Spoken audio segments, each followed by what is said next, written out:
The content, views, and opinions expressed in the following program are those of the producer and do not necessarily reflect the views and opinions of the City of Bremerton, BCAT, their officials, or their employees. Hello, Bremerton and Kitsap. Welcome to Trash Talk, a show where we have a chat with a local expert on waste and waste reduction. My name is Reama, and I'm very excited about today's topic. Decluttering is usually thought of as spring cleaning, but lately there are many people, myself included, that are winter purging. On Buy Nothing and various free sites, I'm sensing an uptick in gifts, and many people are telling me that they are actively downsizing. To share some tips on how we can downsize and organize without contributing to the waste cycle or consumption culture, Spring from TidyWild is here.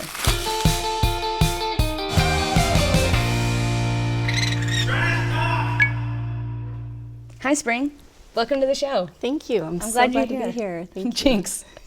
So can you start with telling us a little about who you are? I'm Spring Courtright.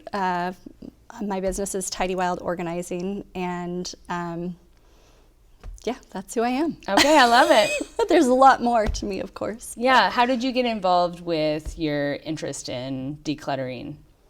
Well, my mom and my aunt were both librarians, so very naturally organized, and my dad was over the top, neat and tidy, organized.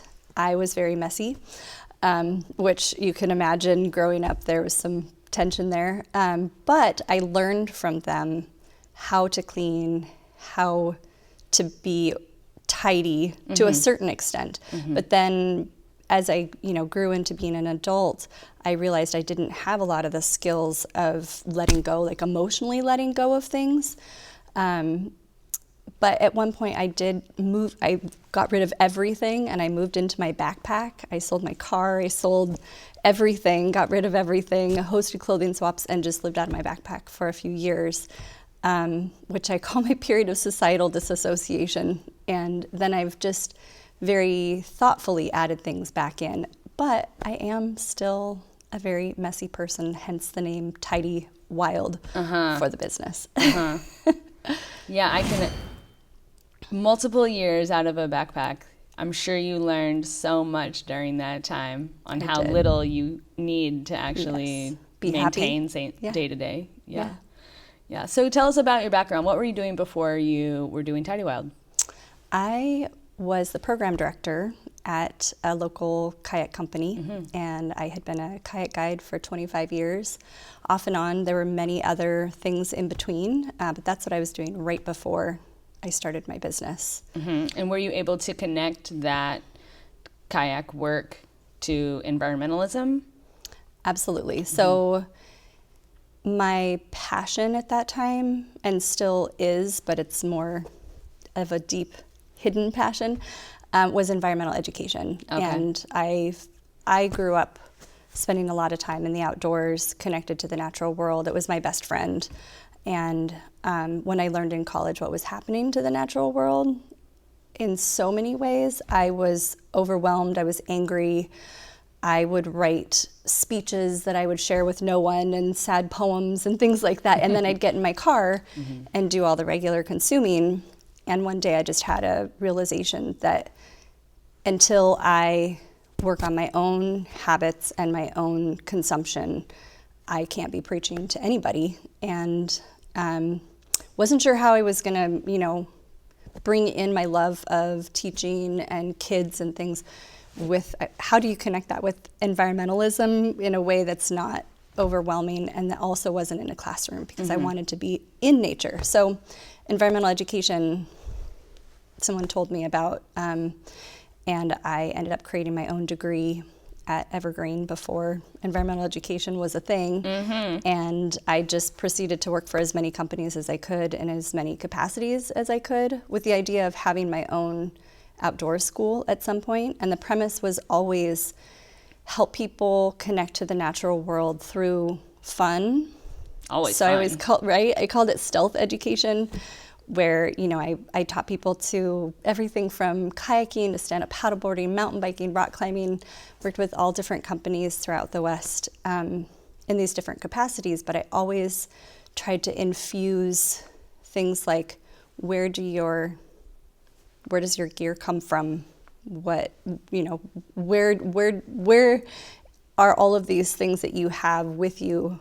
Where do they come from and what are they connected to? Mm-hmm. So that was always the base, even though I didn't tell people about it. I'd take kids out and, we'd be out kayaking, take a break, and we'd open up our lunch and I'd say, well, does anybody have their own garden? I grew this carrot myself, and where did you get yours? And where do you think the plastic bags came from? And where do they go to? And I just reuse my plastic bags. So just having conversations. I wish we were all brave enough to have those same conversations with adults. Yes. That is so challenging, because when I'm in those spaces, I don't want to offend someone or step on their toes. And yes, I'm trying to lead with curiosity, but also I have my perspective. And so to balance that is really hard. It is really hard. And I actually at some point realized we're all just a bunch of little kids running around pretending like we know what's going on and how to do things. And so I ended up being able to transfer that to environmental education, outdoor education for adults, and just imagined, okay, I'm just out here playing with a bunch of kids. I'm just a little kid out here playing. I just happen to have a little bit more information about how, the runoff affects the salmon that we're paddling with, and we're in an environment when it's fun and they're relaxed, it's a lot easier to have those conversations and not coming from a place of like, let me show you how this is done, not pushing it down their throats, just inviting them to think about, where do you think this salmon came from that we're eating? Right. How is it connected to the salmon that we just saw jumping? Right. Yeah. Yeah, connecting the circle. Yes. That's a skill. Yes. It also leads to a lot of really interesting conversations, though. Yes, it does. Yes. Yeah. So right now you do organizing and professionally with your business. Yes. So how does that look for your clients? Well, I call myself a home organizer and a declutter coach. So Declutter coach. Yes, a declutter coach.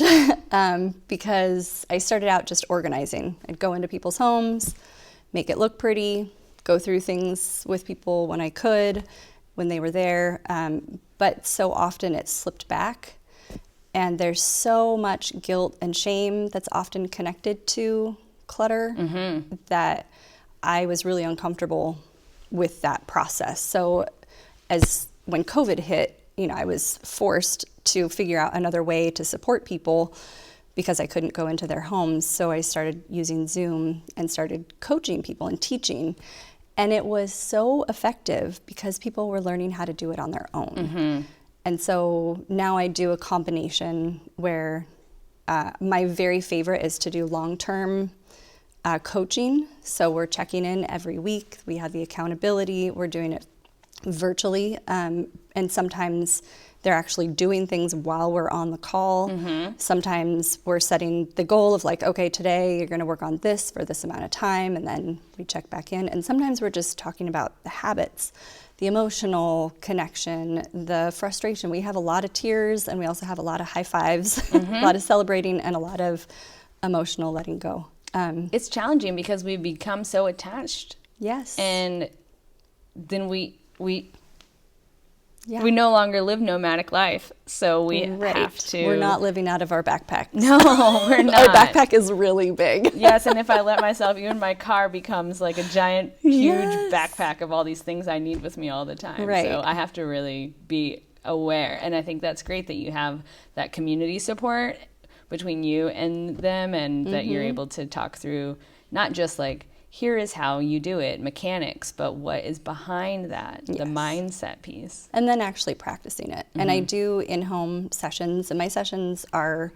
6 to 7 hours long. I used to do hourly, and we get in the flow and we just keep going. Yeah. And we see huge changes in that time. And I bring a really nutritious lunch, often from food that I grow from my garden, so that we can have the energy to keep going. And that offers me the opportunity to have these conversations like, what nutrition are you getting? How is your energy staying up so that you can keep this up? And then I have a declutter club that is a virtual community that we support each other, and that idea of having the longer sessions. I have a declutter day at least once a month where we check in and we're all working on our own projects throughout the day. So it's basically like skipping me actually going into your home, but I'm still with you, even if I'm not with you physically. They can check in through phone calls or video or text me, send me pictures. We have a WhatsApp group, so I'm supporting them all along the way. That part is really important.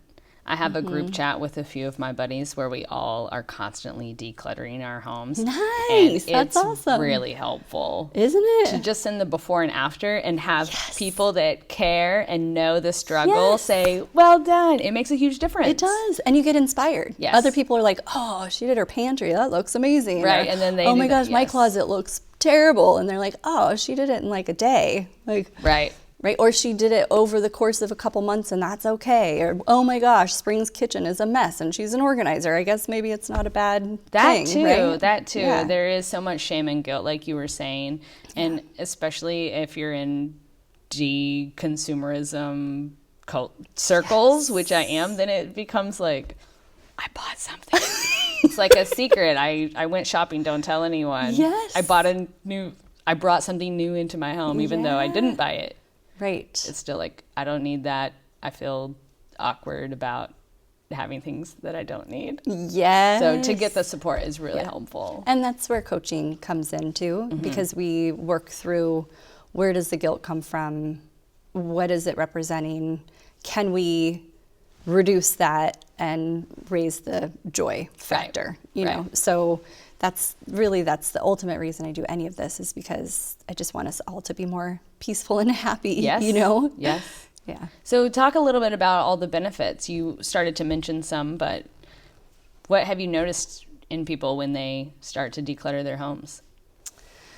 When they start to declutter, there's this awkwardness in the beginning of like, I don't know what I'm doing. This is hard. This is scary. This is no wonder I didn't do this, because it's just scary. But it's when they get the momentum going and keep it up and actually finish a cupboard, a drawer, a closet. I like to say turn it into a mosaic. So if you like have a drawer that was a junk drawer, or it was super messy, and they turn it into an organized space that's usable, that they can open that drawer and get a dopamine hit. So your home starts to turn into your own, you know, feed, your own Instagram feed or Facebook or whatever, because you can start to look around and get those dopamine hits instead of having to go elsewhere. So and I mean, there's that, but there's also just the peace, because we live in such a stressful time, world, society, so much going on. We have these overactive minds, and so often we're using things to rest that are actually keeping our nervous systems still elevated, and we're not fully resting. If we're going to sit in our cozy chair and it's surrounded by clutter and there's piles of things yelling at you like, you should be doing me, I'll do that later. You know, there's so much going on in our heads. If we have a peaceful place to rest, our lives are affected in so many ways. I see people lose weight, change relationships, change jobs, get more happy in their job. It radiates out in every direction, and the more we do, and the less guilt we're carrying, and shame, overwhelm, frustration, the less of that we have, the more space we have for joy, for peace, for kindness, for compassion for ourselves and for other people. And that's why I do it, and I think that's what we're all looking for, ultimately, you know. So more peace, compassion, kindness for one another. Happiness. We just want to be happy. And that's where a lot of the retail shopping comes from, is we're really seeking that fulfillment. Ping. Yeah. Yes. Eating, scrolling, shopping, all things that are adding things, weight, stuff, stress, rather than decluttering. And so the act of the physically decluttering things out here then is reflected inside. And when we're working on the internal things, that's then reflected outside of us. So if you find more peace inside, we're working on, you know, your habits, your feelings, then you start to feel more peaceful here. You naturally want your space around you to reflect that, and vice versa. Right. I'll say when I go to look for something and I know where it should be, Right. there's like this anticipation, like, did I put it back?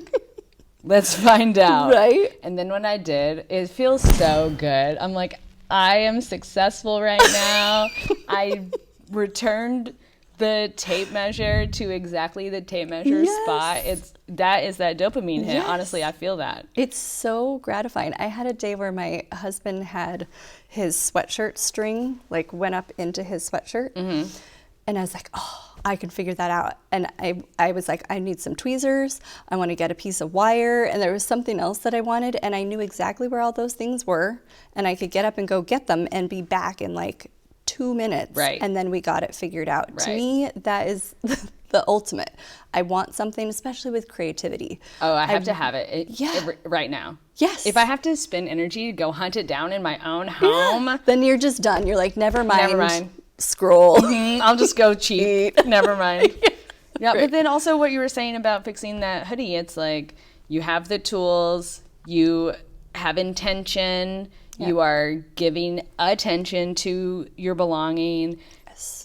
You could go out and just buy a new one. You Yes. could hop online and have a new one tomorrow. Exactly. But will that be as gratifying Exactly. as repairing it yourself? Yes. And making it easy to repair it yourself by putting your stuff away because your home is Exactly. organized. Exactly. Yeah. Yes.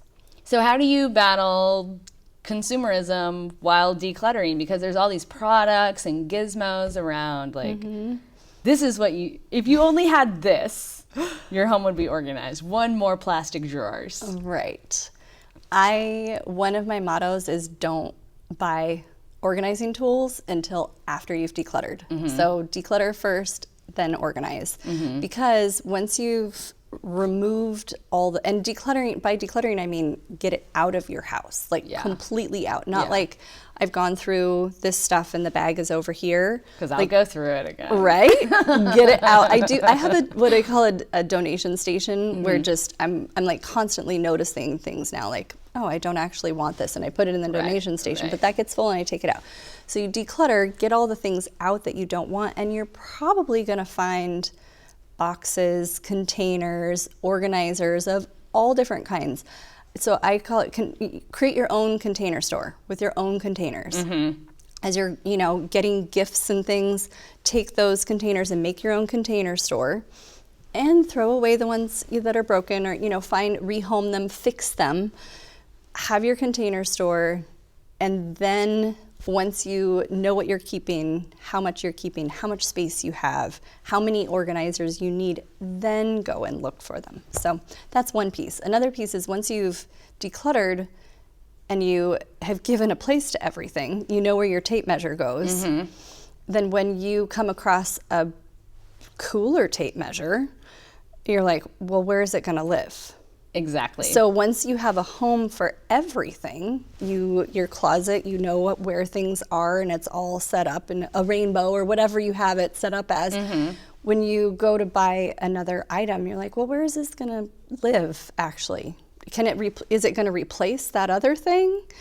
And there's this different thought process that starts to happen. So the anti-consumerism is just a natural outcropping of this process, which is, my secret reason for doing this in the first place is the happiness and you don't buy as much. You really don't. You really don't. There are a lot of free things in this world though now. Yes, there are. There are. Yes. So I have to be really cautious about that, because if I'm not in defense mode, then I'm welcoming those things, and then I'm overwhelmed with free stuff. Right. And part of that is where is it going to go? That question helps me so much. But I have to say, being an organizer, I come across so much.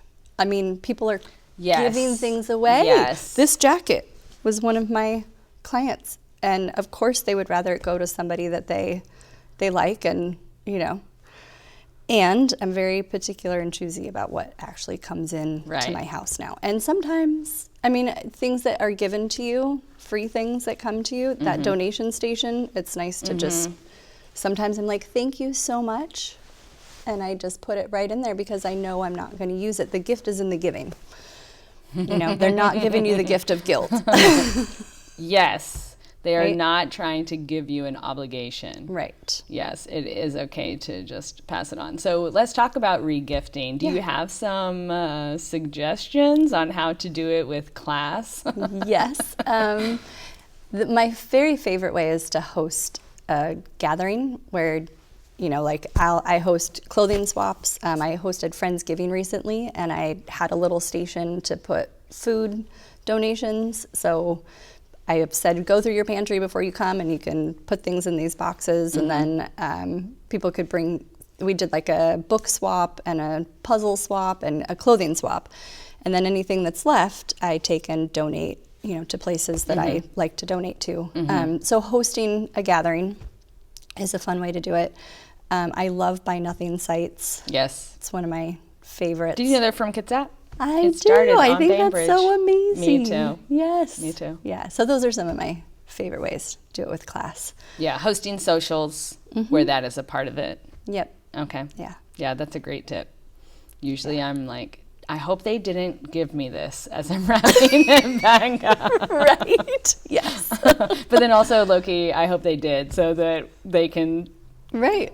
I don't know. The gift is in the giving. The gift is in the giving. I need to take that mentality with me. And one of the things with hosting multiple gatherings is that we see things sometimes like, oh, you're wearing that jacket that I, you know, gave you last year. Like the guilt and the frustration leaves, and it's just excitement. Like, oh, cool, somebody else is wearing that jacket. You know? I do love when I see a favorite piece of clothes of mine that wasn't, you know, is no longer a fit, like move through my friend circle. It really is fun. Too. It is. It really is fun. Yeah. Well, are there any last tips that you want to give us before we say goodbye today? Hot tips. Yeah, I love hot tips. The number one is declutter and then organize. So get the stuff out first. Start small. Start with one small category or one small space. So often we just think my house is unorganized. My office is a mess. And we don't get any further than that because we're totally overwhelmed by that. When really you can go, okay, I'm going to work on this corner of this desk or this desktop or this drawer. Or you can say, I'm going to go through all my pens today. And you just go through the room and collect all your pens and see which ones work. Or I'm going to work on papers today. You gather all the papers and just do that in one small area. So start small, go by category whenever possible. I have so many tips. I just don't even know where to begin. One of them, I really love using a timer to start out with. So first, like making a plan around it. So treat it as if it was a doctor's appointment. You know, like I'm going for 6 or 7 hours with somebody with decluttering and organizing. My declutter club, we go for 5 hours. Put things on the calendar, even if it's 15 minutes, like, you know, today, before I go to bed, I'm going to spend 10 minutes and clear my counter next to my sink. So just starting to think ahead about it and plan ahead. And then setting a timer can be really helpful, which I recommend not on your phone. Sure. Use like the microwave timer or something. So is the timer to make sure you go till that time or to make sure that you don't go past that It's time? actually to get you started. Okay. That's a really big one. Just begin. Yes. Just begin. Yes. That's probably the number one thing. Don't give in to the overwhelm. Just begin and start small. I love that. Great tips. Thank you. Well, thank you for sharing all of your knowledge with us. My pleasure. I hope people are feeling inspired to get started or to keep going with their decluttering in the new year. Thank you. Can I give one more Please. shout out? Please. So with letting things go, there's a couple organizations that I really like, and one of them, Ridwell, is an amazing organization, and it's not in Kitsap yet. And I was just reading on their website that they will maybe hurry the process up a little if we sign up and we go on their website and let them know that we want them to come. They help us let go of things that maybe we're holding on to out of guilt, like the little things that we want to recycle. Right. Things like that. Our home is not the trash. Our home doesn't need to be the trash can. If you don't know what to do with it, there are resources. I'm happy to help people figure those out. Love it. Yeah. Love it. Well, thank you so much, Thank Spring. you so much. This was so fun. In today's conversation, Spring shared so much good info with us. We talked about reasons to declutter and how to downsize our belongings without contributing to the waste cycle. If you want to catch up on other episodes of Trash Talk, you can find them on the BCAT YouTube channel. Until next time, Bremerton and Kitsap.